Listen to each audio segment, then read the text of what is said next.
Hürmetli vatandaş, leksiyelerimizle başlayımız. Leksiyerisi de Gaci Roze.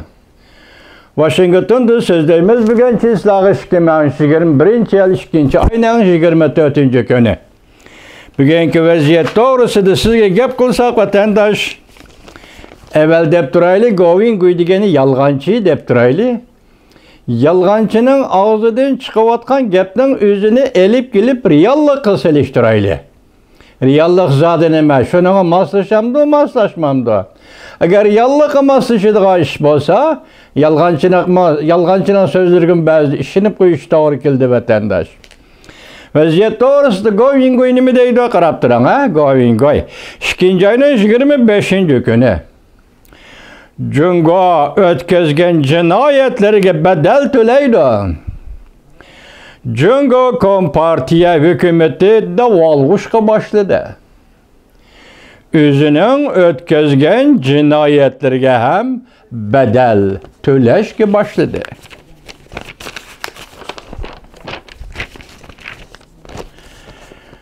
Govingo yani nemi deydi? 2. ayının 25. günü okşaş bir günü şunu davatıdı. En yeni haber. Cungo Kompartiyası izidala toxtab kaldı. Korkunuşluq, suikast hazır buldu. Yaki yüz berdi. Hazır yüz berdi. Cungo Kompartiyası yemirilişke, parçılınışka yüzlendi. YouTube. Bu vaziyet doğrusudaki geplerimiz vatandaşlarım. Endi silahı sözleydiği leksiyemiz. Tünügün leksiyada işke parça leksiya kalıp kaldı. Sebebi yani ne diyorsunuz vatandaş? Şu kamera anadaki mikrofondan çattığı bilen şunun devamını okumusak olmaydı. Bir yerde hazır yeni bir hadise oturduğu çıkıvatır. Nimeden? Siyaset hadisi. Hazırgıca yaki Prezident Joe Biden Aksaray'a kirgici boğan aralıkta Cungo ile Amerika oturusundaki siyasetle mesela Amerika'da diplomatiya sahasıdlı çeklendi deydi. Yaki siyaset sahasıdlı çeklendi deydi. Onun deyinkinci Hazret Prezident Joe Biden Aksaray'a kirgen deyinkin siyaset iki türlü bölündü deydi. Biri harbi işte siyaseti deydi. Bunun misali süptede Amerika Qo'shma Shtatlarining Davlat Mudofaa Ministerligi'de 2. ayının 10. günü teşkillengen yoki qurilgan 15 kishilik xizmat gruppasi mana bunun başlanışı ve şunun alameti deydi. Şuna vatandaşlarımdan emdeki leksiyalarga, muşununga o'xshash leksiyalarga mushu nuqtadan nazar ag'dirishini diqqat qilishni hurmat qilaman. Shunga oxirgi 2 parchasi qilib qolgan edi. Bugun men shuni sizlarga yetkazib, anda yangi leksiya so'zlaymiz vatandosh.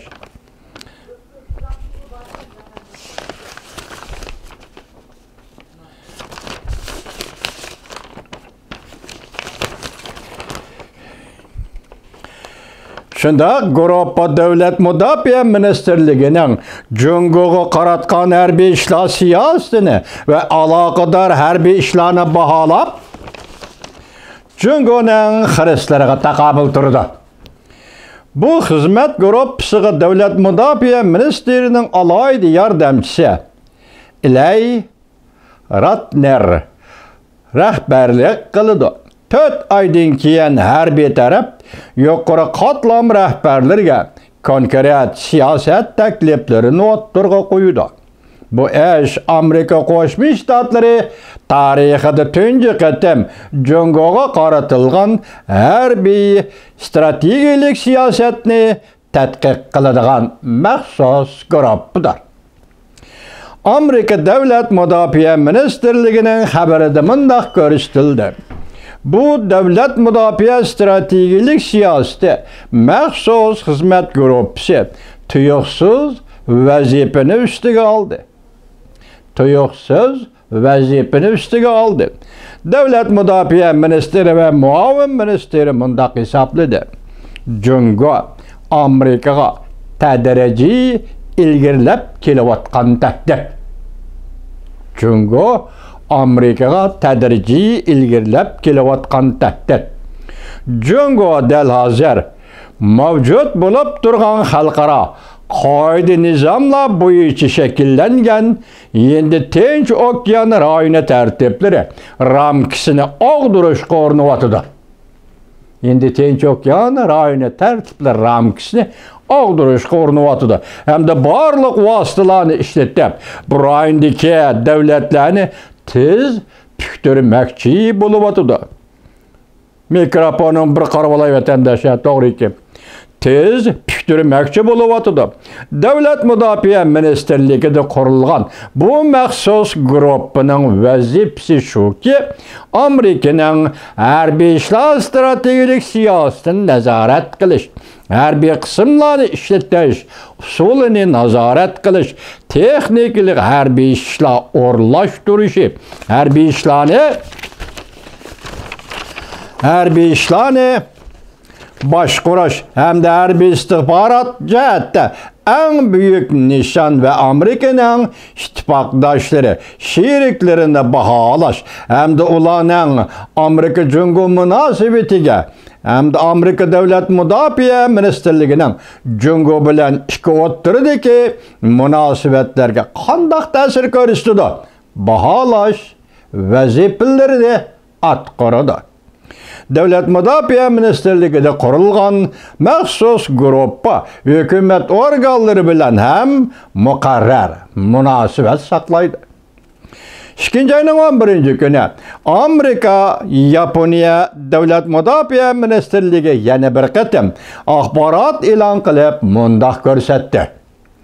Bu xizmat guruhining konkret burchi Davlat mudofaa ministrligining barliq Jungo Kompartiyasi tarafdan kelayotgan tadrijiy tahdidga munosabatli faoliyatlarni tekshirib turish.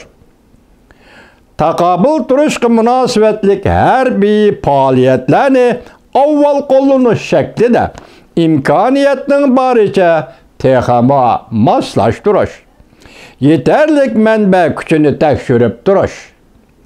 Bu xizmat guruhining guruhi boshlig'i Ley Ratner mundaq dedi.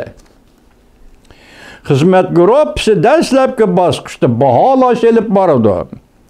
Guruhining a'zolari har qaysi bo'limlar organlariga berib, xizmat dokladlarini anglaydi.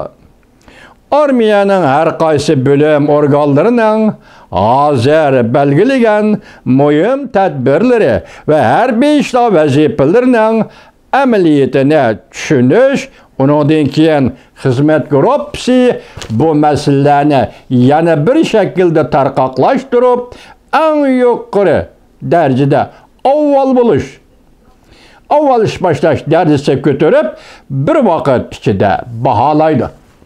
Devamını anlayacağız vatandaş.